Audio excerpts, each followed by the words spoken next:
allí. Dice así Mateo 16:18.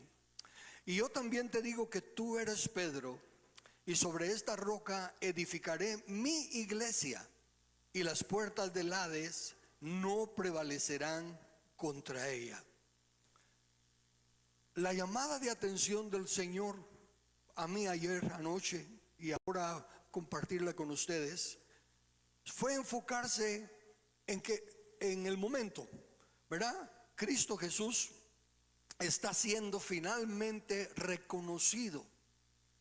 El apóstol Pedro, que ha estado siempre diciendo vamos y démosle rienda, el que dice no te fallaré, el que era así arriesgado y hablabas casi que sin pensar, de repente le dice: tú eres el Cristo. No Jesús, el hijo del carpintero, no el Mesías que esperábamos que viniera como hijo de David a reinar. Tú eres el Cristo, ese misterio de Dios humanado. Y es ahí donde el Señor le dice: no te lo reveló carne ni sangre. A Jesús lo conocía, había leído las profecías del Mesías que habría de venir, ¿verdad? Pero está viendo algo que no era Jesús, y que no era simplemente la profecía, una manifestación de la deidad. Y entonces es donde Jesús le dice: yo también te digo que tú eres Pedro, y sobre esta roca, que ya vimos en el estudio de la mañana que la roca es Cristo, el misterio de Cristo, que Pablo dice que nadie del Antiguo Testamento lo entendió. Imagínense eso, ni los que lo escribieron lo entendieron, porque fue revelado hasta que Cristo vino. Ok, ante esa experiencia tan hermosa y esa ocasión tan gloriosa, Jesús dice: yo voy a edificar mi iglesia.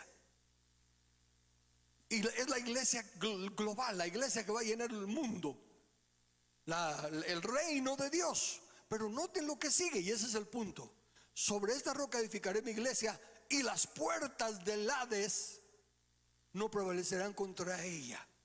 No digo edificaré mi iglesia para que salvemos más almas, para que sanemos más enfermos, para que ayudemos más pobres, para que hagamos más milagros, más señales. No dijo nada de lo que nos concierne a la mayoría del cristianismo hoy en día. Él resumió el éxito de su iglesia. Él resumió el propósito de su iglesia en las palabras: las puertas del Hades no prevalecerán contra ella. Espero poder transmitirle la emoción que entendí, porque cuando uno va a dar testimonio o de su propósito, del plan que tiene, de su visión, de su sueño, uno va a eso, ¿verdad? Yo quiero llegar a tener tal y tal de cosa y quiero usarlo así, tal. Y Jesús aquí está resumiendo todo lo que los profetas han dicho, todo lo que se experimentó durante su ministerio, lo está resumiendo en las puertas del Hades. ¿Cuál era entonces la meta del Cristo? ¿Qué era la visión que el Cristo estaba manifestándonos?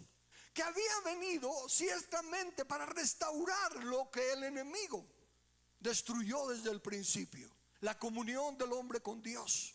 Por lo tanto, la autoridad delegada de Dios al hombre sigue, pero ya no hay comunión. Entonces el hombre fácilmente es engañado por el enemigo. Entonces, razonándolo anoche, decía: ciertamente, ¿cuánto vale un alma? No tiene precio. Salvar un alma no tiene precio. Pero no importa cuántas almas salvemos, que obviamente no somos nosotros las que las salvan. No importa cuántas personas sanemos, no importa cuántas personas liberemos, a cuántos ayudamos, no importa que se haga todo lo que el cristianismo está haciendo, mientras las puertas del Hades estén paradas. No podemos experimentar ni siquiera la vida abundante que Él quiere darnos. Y nos autoengañamos al decir, pero en el cielo o después de que Cristo venga. No, pero Él quiere darnos la vida abundante aquí y ahora. A Adán y a Eva se las dio en el momento en que los puso en el jardín. Desde el momento que los puso en la tierra. No les dijo, y después de un buen rato ustedes van a empezar a tener la vida abundante. No, les dijo, todo es de ustedes. Todo.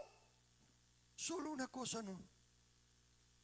No quieras decidir por ti mismo lo que es bueno y lo que es malo.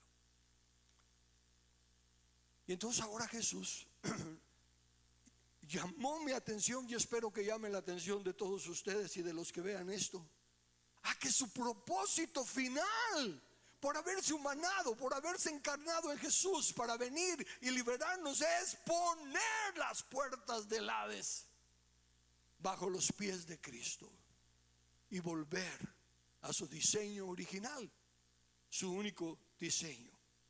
Entonces eso, la siguiente pregunta que me lleva es, ¿qué son las puertas del Hades? Y claro, puertas son un simbolismo, porque las puertas hay de todos tamaños, de todos estilos, de todos colores. Las puertas en sí son solo un simbolismo. ¿Qué simbolizan? Dejar entrar y dejar salir, o dejar entrar y no dejar salir. Es aquello a lo que se entra o de lo que no se sale, lo que nos concierne. Y desde luego Jesús le dijo a sus discípulos, a Pedro, siguiendo la lectura, ¿no? De que tú eres Cristo, sobre esta roca edificaré mi iglesia. Y en el capítulo 18, siempre de Mateo, versículo 18, le dice, de cierto os digo que todo lo que atéis en la tierra será atado en el cielo, y todo lo que desatéis en la tierra será desatado en el cielo. ¿Qué está diciendo ahí? ¿Por qué le dijo eso? Porque le dijo, les entrego las llaves del reino. Entonces es fácil deducir que si la forma de atar y desatar es usando las llaves, y las llaves se usan en puertas, que le estaba dando las llaves del reino, que abrían y cerraban la puerta del reino. Entonces, ¿qué son las puertas del Hades? ¿Qué es el Hades? El Hades es el lugar de los muertos. En el llamado Antiguo Testamento y en el Nuevo Testamento no era el infierno. El Hades no es el infierno.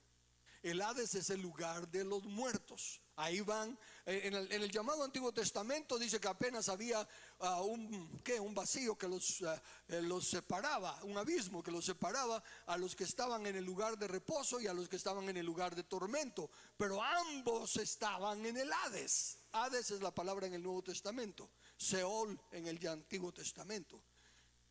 Entonces no está hablando del infierno, está hablando de el lugar de los muertos, las puertas que conducen a la muerte. Y al leer la Biblia, en el llamado Antiguo Testamento, todas las veces que simbólicamente se usa la puerta, se usa para lugares de gobierno. Es a las puertas de la ciudad, es a las puertas que Abraham compró el terreno para la tumba de su esposa Sara. Y la fraseología que dice que lo hizo a la vista de todo, no a la vista, sino que la hizo delante de todo el pueblo. Imposible que todo el pueblo estuviera a las puertas. Quiere decir que lo que acontecía a las puertas era, como dice, fue al registro de la propiedad. Solo unos cuantos atienden el registro de la propiedad, pero lo que se aprueba en ese registro de que esto es de Carlos y esto es de Miguel y esto es de Pedro es reconocido en todo el pueblo. Luego, si había un hijo contumaz y rebelde, se llevaba a las puertas de la ciudad. ¿Para qué? Y ahí era donde los ancianos lo juzgaban. Juicios de vida y muerte a las puertas de la ciudad.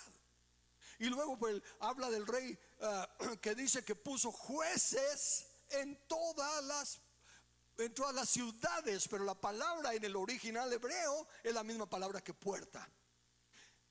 Y en el llamado Nuevo Testamento me tomé la tarea de leer todos los versículos que hablan sobre las puertas y de los lugares de autoridad, perdón, y que son los enemigos que tenemos que derribar.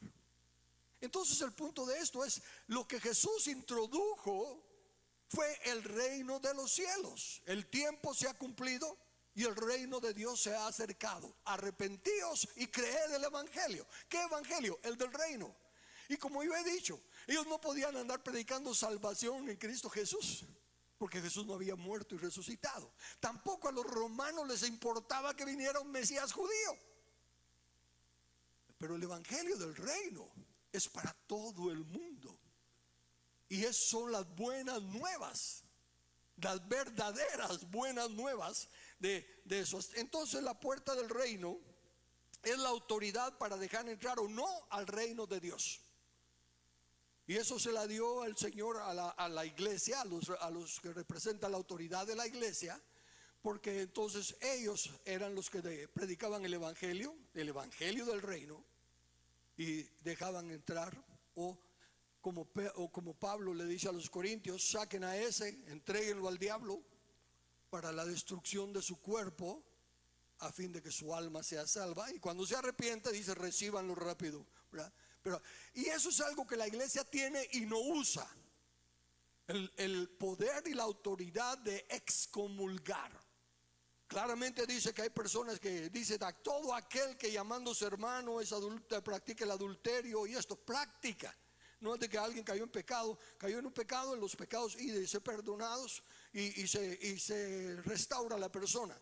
Pero el que se dice hermano pero sigue siendo un sinvergüenza, dice: con él ni siquiera comáis. Y también cuando comete una falta y se le confronta y no la acepta, y se llevan testigos y no lo acepta, entonces se le dice a la iglesia y se excomulga.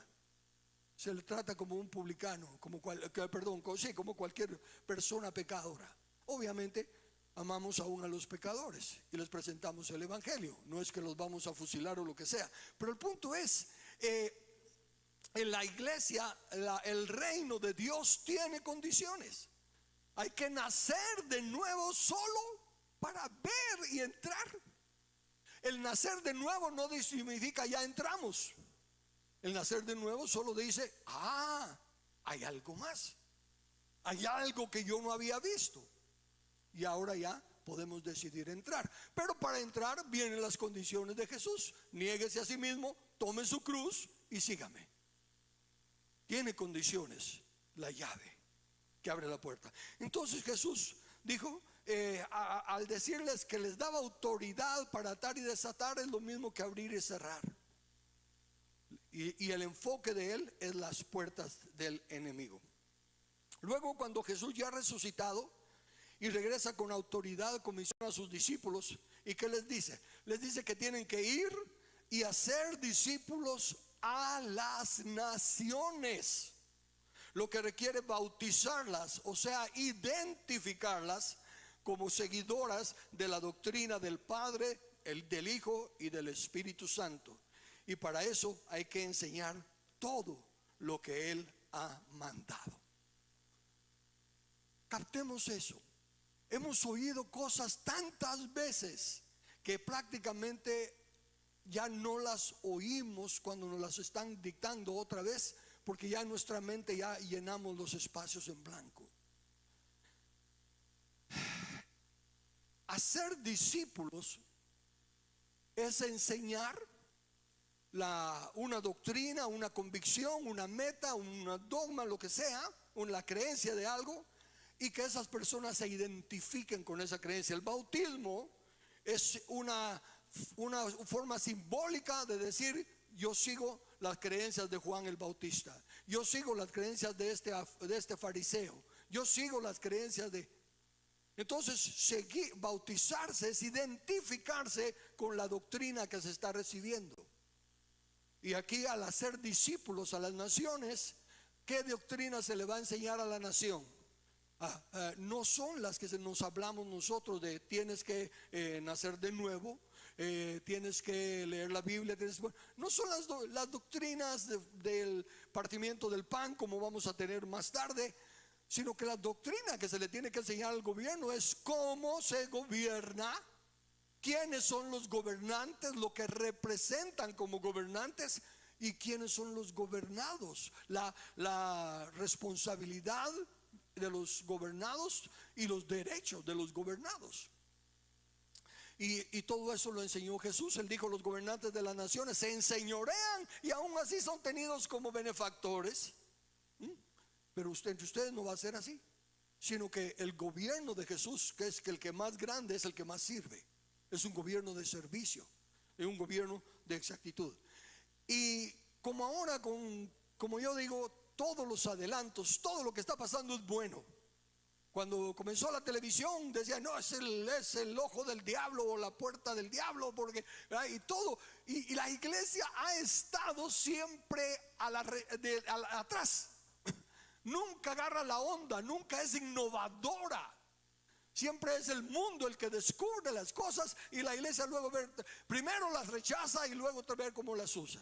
Y entonces ahorita la inteligencia artificial, ¿qué es lo primero que está pasando en inteligencia artificial? Un montón de trampas, un montón de personas aparentando ser lo que no son y todo. Y la inteligencia artificial nos va a traer muchos daños. La inteligencia artificial ya van a poder ya se está casando alguno con un robot y todo lo demás. Y empieza siempre el miedo y el pánico, cuando podemos usarlo para, por ejemplo, estar usando ahora la televisión, estar usando ahora el cable y todo esto nos permite decir este mensaje a todo el que quiera conectarse. Y entonces no es los métodos, los medios no son el mal, es el uso que de ellos se hace y es la intención de los que están detrás de lo que lo hacen. Entonces dije eso porque ahora me meto yo a la computadora y le hago preguntas a la computadora.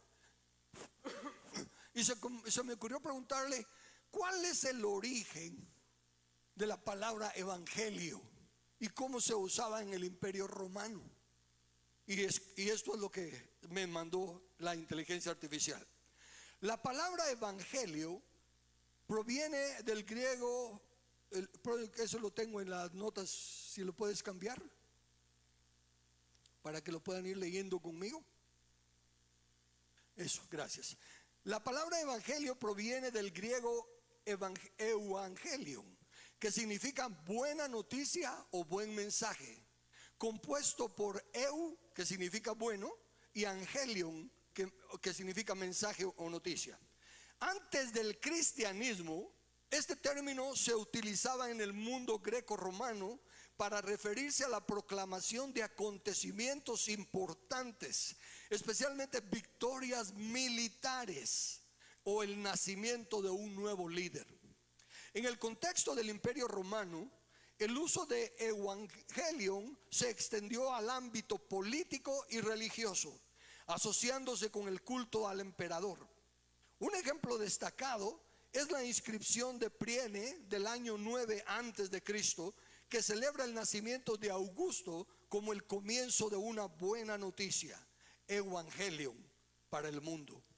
Al haber traído la paz y la salvación, esta práctica mostraba cómo el Imperio Romano empleaba el término para promover la figura del emperador como salvador y portador de una nueva era.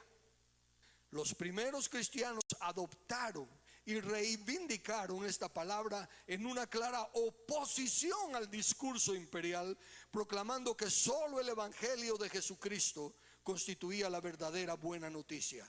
Así, el término que antes anunciaba el poder del emperador fue transformado por el cristianismo para anunciar la victoria de Dios a través de Jesús. Y se recuerdan que ya hemos explicado que Roma, a los que conquistaba, hizo algo que, por eso déjenme regresar un poquito para que se den cuenta todos los conceptos que hay en mi mente. En el libro de Daniel, cuando le habla de que se levantan 4 bestias, refiriéndose al reino de Babilonia, los medos persas, Grecia y Roma. cuando le describe a Roma, dice que se levanta una bestia que es diferente de todas las otras bestias. ¿Por qué? Porque Roma fue la que cambió el concepto del rey y puso a un César, y puso un concilio, y a uno que hasta lo endiosaron. Y cuando conquistaban a una tierra, ya no los mataban a sus jóvenes y todo eso, sino que los dejaban seguir su vida normal, digamos, y les permitían su religión y sus dioses, con la única gran condición: el pacto romano, para la paz romana. Y ese pacto era: César es Señor. Mientras todos los gobiernos conquistados aceptaran que César es Señor, todo estaba en orden. Por lo tanto, así como la palabra evangelio era usada de otra manera, cuando el pueblo cristiano empezó a decir Jesús, el evangelio del reino de Dios, era un ataque político. Y cuando empezaron a decir Jesús es Señor, también era una clara manifestación en contra del gobierno romano. Nosotros usamos Jesús es Señor como una terminología de una alabanza cristiana, pero en aquel entonces era el pacto romano, la pax romana, y su elemento era César el Señor. El pueblo cristiano de ese entonces no fue perseguido por su creencia en Dios, no fue perseguido por sus alabanzas, por sus doctrinas, por sus señales y prodigios. Fue perseguido por no someterse al gobierno romano, por tomarse el lugar que el gobierno romano se había autoimpuesto, poniendo al César como el Dios y como el dueño de todo. Entonces, al ponernos en el contexto histórico del tiempo de Jesús, tenemos que recordar esas palabras que no eran religiosas, eran políticas, eran declaraciones de campaña, por así decirlo, pero anunciando al verdadero rey, al verdadero salvador, al verdadero redentor. La comisión de la iglesia es enseñar que los reinos del mundo son las puertas del Hades, porque está escrito. Y de la manera, eso está en Hebreos, no puse la cita, en Hebreos 9 creo. Y de la manera que está establecido para los hombres que mueran una sola vez, y después de esto el juicio. Está establecido que los hombres mueran una vez, y después de eso el juicio. ¿Cuál va a ser el juicio? Condenación. Porque todo el que muere en sus delitos y pecados está condenado. Y está establecido que se va a morir. Todos nosotros sabemos que polvo somos y al polvo volveremos. Así que todos los que mueren van al Hades. Y todos los que van al Hades van al infierno cuando llegue el juicio. Ese era lo establecido. Y así está vigente. Pero vienen las buenas nuevas de otro reino que puede hacer un cambio en lo establecido. Dice el juicio: así también Cristo fue ofrecido una sola vez para llevar los pecados de muchos, y aparecerá por segunda vez sin relación con el pecado para salvar a los que le esperan. Esa es la puerta que puede sacar del Hades, y esa es la puerta que puede permitir que se entre al reino y no se tenga que pasar por el Hades. Ninguna ley humana puede librar de esa condena. Por eso son puertas que finalmente llevan a la muerte. Pero la puerta del reino de Dios es la única que ya venció a la muerte. Primera de Corintios 15, 55 al 57. ¿Dónde está, oh muerte, tu aguijón? ¿Dónde, oh sepulcro, tu victoria? Ya que el aguijón de la muerte es el pecado, y el poder del pecado, la ley. El poder del pecado, la ley. Mas gracias sean dadas a Dios, que nos da la victoria por medio de nuestro Señor Jesucristo.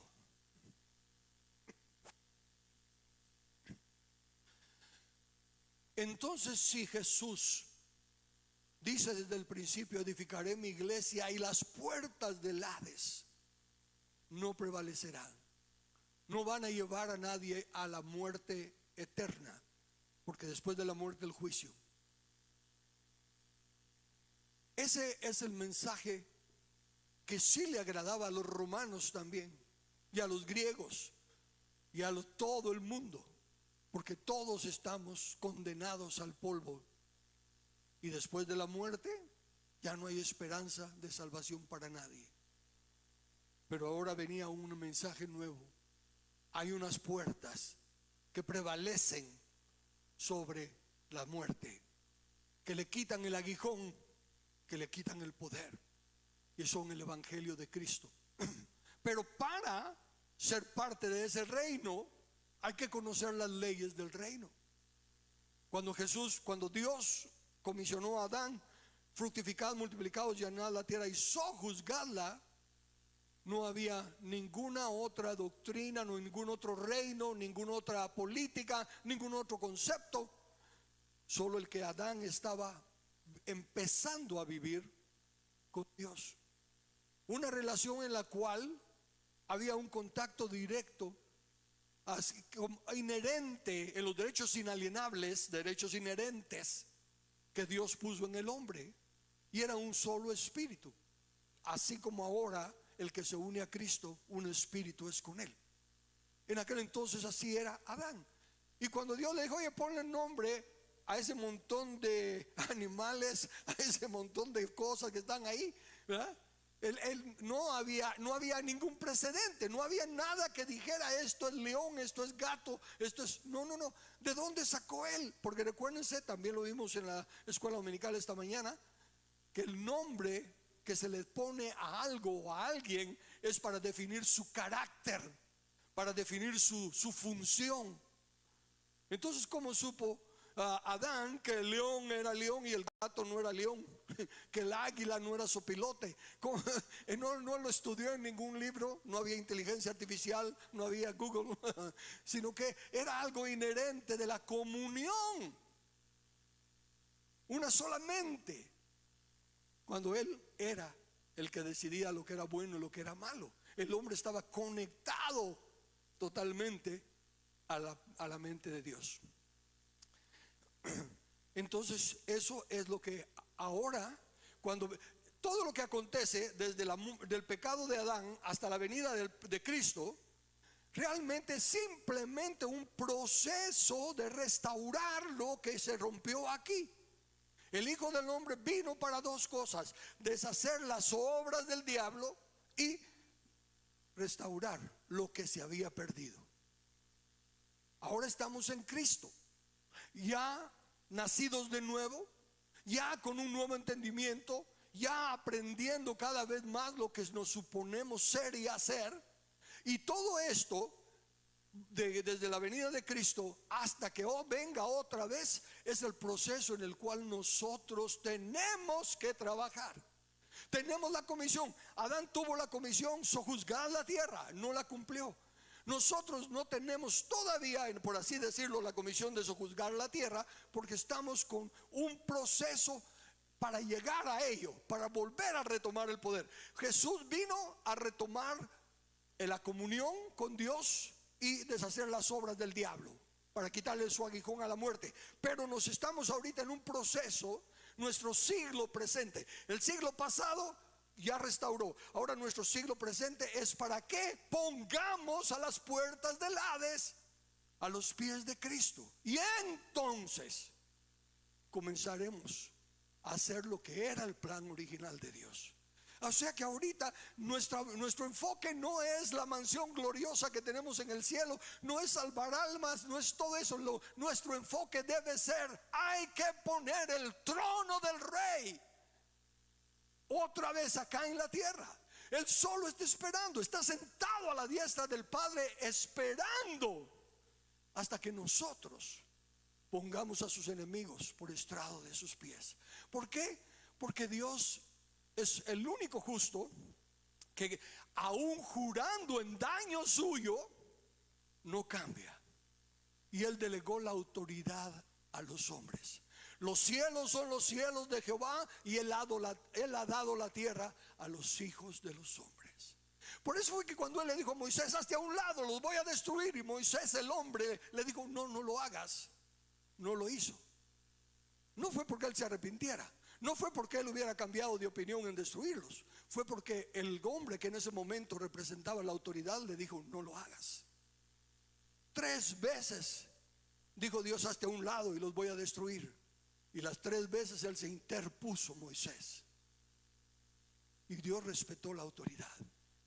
Entonces, en el estudio que estoy dando en TikTok, que confío que mañana tal vez lo terminamos, lo he llevado paso a paso para decir por qué es que no podemos tener la victoria y la de 2 de Crónicas 7:14, si se humillare mi pueblo, porque no se está obedeciendo, que no está diciendo.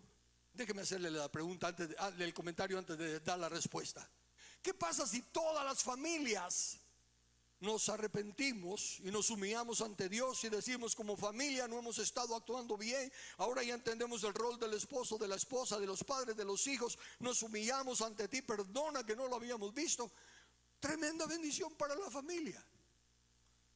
¿Qué pasa si las iglesias empezamos y todas las iglesias finalmente milagrosamente nos ponemos de acuerdo y decimos: ciertamente teníamos esta doctrina nosotros y esta el otro, pero en realidad vemos que Jesús es el Rey y nos humillamos ante ti?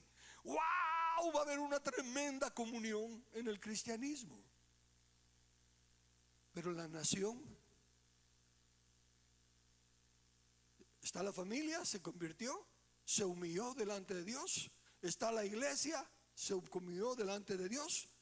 Pero está el gobierno civil, también establecido por Dios, con la autoridad nacional. Así que nos humillamos los representantes de la iglesia, nos humillamos los representantes de la familia, pero la nación sigue bajo maldición, porque Dios respeta la autoridad delegada. Entonces estamos fritos. ¿Qué podemos hacer? Lo obvio: hay que quitar a esos que no temen a Dios y poner a otros que se humillen delante de Dios, tal como desde un principio Dios ya lo había dicho, que cuando escogiéramos a los reyes, a los gobernantes, tenían que ser personas que temieran a Dios, que conocieran las escrituras y que respetaran esos principios. Pero el enemigo, Jesús ya derribó al enemigo. Jesús ya venció las mentiras del enemigo, ya nos dejó su palabra, el manual escrito. Pero nosotros no somos obedientes al manual, no lo leemos, seguimos dándole poder al enemigo, el cual Jesús ya venció. Es triste y vergonzoso pensar que Jesús dice que él despojó al enemigo, que destruyó a Satanás, y que nosotros estamos diciendo: no, porque el diablo y el diablo y el diablo. Que le creamos más a nuestras emociones, a las apariencias, a las circunstancias, que al escrito está y lo dicho por Dios. Que ese fue el problema de Adán. Dios le dijo: no comas porque morirás. Ah, sí, pero es que no había nadie que lo tentara, y cuando llegó la serpiente, pues ni modo, lo agarró de sorpresa. Ok, sí, ¿y por qué no le advirtió Dios de la serpiente? No tenía que advertirle, le había dicho: no comas. Así que aunque vinieran 80,000 serpientes, 80,000 voces, la voz de Dios seguía siendo: no comas. Y eso es lo único que tengo que saber.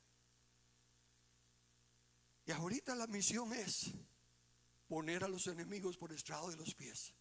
Si estuviéramos en los tiempos de antaño, sería tomar las armas, la espada, la lanza, y salir a vencer. Si fuera aún en los tiempos revolucionarios, volvernos a las armas del pueblo y salir a vencer. Pero ahora la batalla es en las urnas. Ahora la batalla es con votos. Ah, sí, pero hay fraude. ¿Por qué? Porque no estamos obedeciendo a Dios. Si nos humilláramos y entendemos que nosotros somos llamados a gobernar, Él nos crió para sojuzgar la tierra. Y si de Jehová es la tierra y su plenitud, el mundo y los que en él habitan, sus mayordomos son los que son responsables de cuidar esta tierra. A quien se le va a pedir cuentas de la educación de los hijos es a los padres. A quien se le va a pedir cuentas del estado de la tierra es a los mayordomos. Y somos nosotros. Y aunque Dios le delega autoridad directa a la familia y le delega autoridad directa a la iglesia, no le delega autoridad directa al Estado. Somos nosotros, la familia y la iglesia, la que subcontratamos al Estado. Por eso Él no los despide, porque estaría violando la autoridad que nos dio a nosotros. Así como Moisés se interpuso entre Dios y el pueblo judío, la iglesia se está interponiendo entre Dios y el gobierno civil. Dios dice: hay que quitarlos. La iglesia dice: no lo hagas, porque nosotros somos apolíticos. ¿Cómo se puede llamar apolítico a alguien que se diga ser miembro de un reino? Por eso, por no estudiar, por no aceptar investigar qué significaban estas cosas en el tiempo en que se dijeron, es que tomamos las palabras religiosamente. El evangelio del reino es ir y salvar almas. Y todo lo tenemos. Y decir Jesús es Señor es una expresión religiosa, porque no estamos tomándonos el tiempo de escudriñar las escrituras. ¿Cómo está nuestro entendimiento del gobierno? Veamos el origen del gobierno. La palabra gobierno en sí, específicamente, no aparece en la Biblia, solo sus derivados, tales como gobernador, gobernante, Sin embargo, la palabra para gobierno en sí, del hebreo misra, se traduce imperio y principado. Y la primera vez que esta se encuentra mencionada nos presenta su origen. Isaías 9, 6 y 7.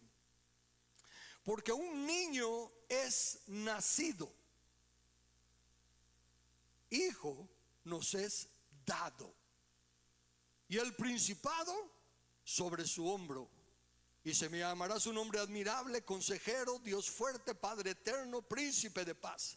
Lo dilatado de su imperio, recuérdense que principado e imperio es la misma palabra de gobierno, y la paz no tendrá límite sobre el trono de David, en juicio y en justicia, desde ahora y para siempre. Sobre el trono de David, es reino político.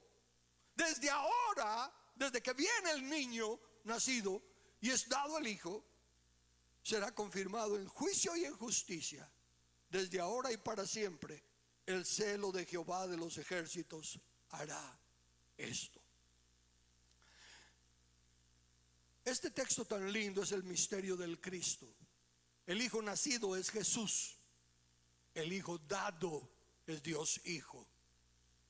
Juntos son el Cristo. Por eso es Dios con nosotros, que se hizo carne y habitó entre nosotros. El tema principal de esta profecía es el gobierno de Dios. Tengo la definición ahí de gobierno, pero no la vamos a saltar, la leo rápido. Dirección, regulación, control, restricción. Ese es el gobierno. Es el ejercicio de la autoridad. No es la autoridad, es el ejercicio de la autoridad. Todas las personas que están en un puesto de autoridad, el policía levanta la mano y el tráfico para. No es por la fuerza del policía, no es por los méritos de la policía, no es por el uniforme de policía, ni siquiera es por el puesto del Estado, sino que es por la cadena de autoridad que representa a la nación, al soberano pueblo. Por eso es que tiene autoridad. Entonces el origen del gobierno es Dios. Dice que el niño es nacido, el hijo es dado, y sobre sus hombros, o sea, su responsabilidad, descansa el gobierno. Es ahí por eso que dice el apóstol Pablo: no hay autoridad sino de parte de Dios, y las que hay por Dios han sido establecidas. Una vez más, repitamos lo que ya debe ser claro para la mayoría de nosotros. Lo que Dios establece es la autoridad del padre en la familia. La autoridad del presidente, congresistas, jueces en el gobierno civil. La autoridad de la iglesia, los ancianos en la iglesia. La autoridad, pero no establece a las personas. Dios no pone y quita reyes. Eso lo dijo Nabucodonosor como un testimonio de lo que había aprendido por cabezadura, de que Dios pone y quita. Pero quien establece gobernantes somos nosotros. Nosotros elegimos. Por lo tanto, los culpables, los responsables, seguimos siendo nosotros. Y como le dijo Dios al pueblo cuando escogieron a Saúl, les dijo: dale lo que piden, pero aclárales, les va a ir mal, les va a hacer esto y esto y esto y esto. ¿Y saben qué? Cuando ustedes empiecen a clamar por lo malo que les está yendo, no los voy a oír. Entonces, hagamos una marcha para que Dios quite a este gobierno correcto. No nos va a oír. Ya nos dijo: cuando vayas a poner un gobernante, asegúrate que es un hermano que teme a Dios. Y hermano, ya aclaramos que no se refiere a evangélico ni religión ni nada de eso, sino que es uno que cree y teme a Dios. Mis hermanos son los que hacen la voluntad de Dios. Y aclara, no debe de tener mucho poder, no debe volver a los conceptos de Egipto. Está ahí todo claro. Entonces, ¿por qué no elegimos a esas personas? En primer lugar, porque no las hay. ¿Y por qué no las hay? Porque la iglesia, que se supone equiparlas y enseñarlas, es que apolítica y no enseña cómo gobernar. Entonces, no hay señales de la segunda venida de Cristo. Hay una condición que llenar. Así que nuestra meta, nuestro norte, nuestra plomada debe ser: ¿cómo estamos contribuyendo a que venga su reino? A que llegue, y la forma es: tenemos que poner a personas en autoridad. Así como tenemos que nombrar ancianos de la iglesia para que dirijan la iglesia, así como es a los padres de familia, a los que equipamos con las enseñanzas y todos para que corrijan a sus hijos, tenemos que poner a gobernantes que teman a Dios, que respeten la ley de Dios, para que se humillen en representación de la nación. Cuando vino el hermano Praxer a compartir, se dieron cuenta de esa enseñanza tan linda. Cuando el pueblo clamaba a Dios porque Saúl era un rey malo y desventurado, aunque el pueblo estuviera arrepentido y todo, Dios dijo: no me meto. Ustedes pusieron al rey, sufran las consecuencias. Y luego, cuando vino Josías, un rey bueno, años después, y el pueblo estaba mal, y Dios dijo: los destruyo, los castigo, han pecado y ya no tienen perdón. Y cuando el rey Josías leyó eso en el libro de la ley, se rasgó sus vestidos, se humilló y fue a preguntar a Dios. Y Dios le dijo: no, el castigo no se quita. Llegó a lo máximo. Yo ya lo declaré castigo, ya no hay vuelta atrás. Pero por cuanto tú te humillaste, no va a acontecer mientras tú seas el rey. Vendrá hasta que te mueras. Entonces, un pueblo que se arrepiente, las iglesias milagrosamente se arrepienten, las familias milagrosamente se arrepienten, pero con un reino, un rey que nos está desgraciando, no hay escape. Mientras que, aunque no estuviéramos convirtiendo a personas, aunque ya no estuviéramos ganando ni un alma más para Cristo, estuviéramos trabajando en establecer gobernantes que teman a Dios, que guarden la ley de Dios, aunque siga la maldad, mientras los representantes ante Dios se humillen y busquen la sabiduría de Dios, la nación goza de esa paz. Siendo así de claro en las Escrituras, ¿cómo podemos endurecer nuestras mentes y nuestros corazones y seguir llamando inmundo lo que Dios ha declarado limpio?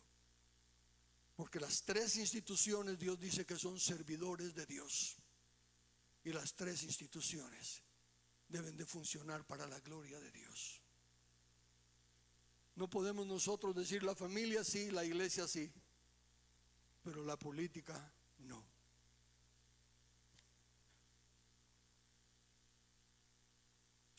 Dice también en esa porción que leímos de Isaías que su reino no tendrá fin y que la paz sigue a la ley, que la paz sigue a la justicia. Noten aún una vez más, así como con lo del evangelio, lo religiosidad, no sé si es la palabra correcta, pero lo hacemos algo de religión. El evangelio de nuestro Señor Jesucristo, Jesús es Señor. Noten este texto tan conocido, Romanos 5:1. Justificados pues por la fe, tenemos paz para con Dios. Justificados implica que se llenaron los requisitos del gobierno o ley de Dios. En otras palabras, primero se trató con el aspecto de gobierno y a ello le siguió la paz. Por lo tanto, la gran comisión de hacer discípulos a todas las naciones requiere la predicación del evangelio del reino, pues su tema central no es el perdón de los pecados, sino el alineamiento con las leyes y normas del reino. Justificado por la fe. ¿Y qué se dice cuando una persona se convierte? ¿Qué dice la Escritura cuando una persona se convierte? Dice que ha sido trasladado de la potestad, gobierno, de la potestad del diablo al reino de su amado Hijo. Es un cambio de gobiernos. Es quitar las puertas del Hades y ponerlas del reino. Me adelanto en las notas hasta donde dice lo dilatado, porque dice que no tendrá lo dilatado de su reino. La raíz hebrea es rabá, que significa aumentar, significa multitud, descendencia. O sea que su gobierno irá en aumento sin límite, sin fin, llenándolo todo, no solo la tierra, sino que inclusive el universo. Para eso es que nos crió a su imagen y semejanza, y para eso es que está trabajando en nosotros. Creo que lo dejo hasta ahí. Me voy a la conclusión.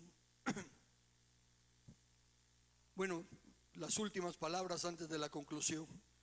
Esto nos presenta que la interpretación predominante de separación entre iglesia y Estado o gobierno civil no es producto de Dios ni de la palabra, sino de la astucia satánica para evitar que cumplamos la función del evangelio del reino. En conclusión, Dios nos crió para sojuzgar la tierra. Todo lo acontecido desde la caída de Adán hasta la venida del postrer Adán fueron pasos necesarios para volver al estado de poder sojuzgar la tierra. Todas las profecías del establecimiento del reino se cumplen en Jesús. Por lo tanto, la tarea entre la primera y segunda venida, o sea, nuestro siglo presente, se debe enfocar en regresar el entendimiento que hay que cumplir esa única comisión que Dios nos ha revelado en su propósito eterno. Piensen eso, propósito eterno. Si la salvación de almas fuera el propósito de Dios, una vez salvadas las almas se acabaría el propósito, porque ya están salvas, entonces no es eterno. El propósito de Dios son las tres cosas principales que mencionan los evangélicos: la salvación, la unidad de la iglesia y la santificación. Si esos fueran los propósitos de Dios, las tres tienen cumplimiento con la segunda venida de Cristo, y entonces ahí terminarían. O sea que no son eternas. Lo único que no para es que Dios nos ha creado a su imagen y semejanza para sojuzgar por la eternidad a su creación. Todas las metas de la iglesia actualmente no son eternas, por lo tanto no son el propósito eterno de Dios. Salvación, unidad de la iglesia, santidad, termina con la segunda venida. Pero ser imagen y semejanza del soberano reinando sobre la creación es para siempre. Si mi pueblo, si se humillare mi pueblo, que invoca mi nombre,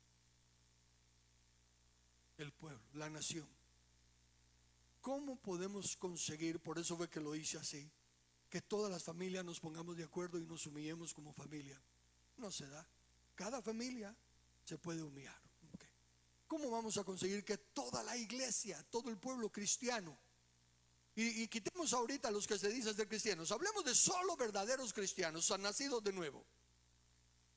Porque los hay en casi todas las denominaciones, algunas son sectas. ¿Cómo vamos a conseguir que todos nos pongamos de acuerdo para humillarnos? No se puede. Pero sí podemos conseguir que los gobernantes, si los elegimos para que nos representen como nación, se humillen ante el pueblo de Dios. Me alejé mucho de esto, ok. No podemos conseguir la unidad de todas las iglesias, de todas las familias, pero sí podemos conseguir que el grupo pequeño de representantes de la nación se humillen. Si ponemos nosotros que 160 diputados, con tanto ministerio que hay, la cosa es que no máximo, creo que serían unas 500 personas las que se necesitan, ni siquiera eso. ¿No las hay en el pueblo cristiano de millones? ¿No hay personas que puedan llegar a reconocer la soberanía de Dios y la ley de Dios para la nación? Cuando también la misma escritura tiene 10 principios que nos pone de lo que se necesita para tener una nación libre y soberana. Están en la Biblia, pero no se leen, no se enseñan, porque se es político. Se es ¿qué? Tropiezo a Dios. Así como Jesús le dijo a Simón: me eres tropiezo porque tú piensas en las cosas del mundo, no en las cosas de Dios. Así la iglesia le es tropiezo a Dios porque no piensa en el reino de Dios, sino que en sus grandes obras aquí en la tierra.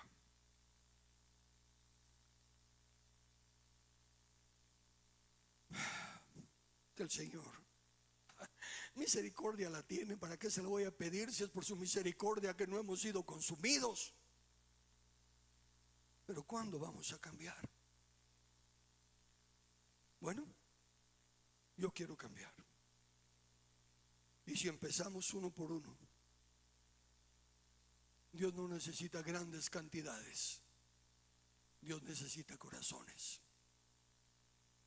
convencidos y convertidos.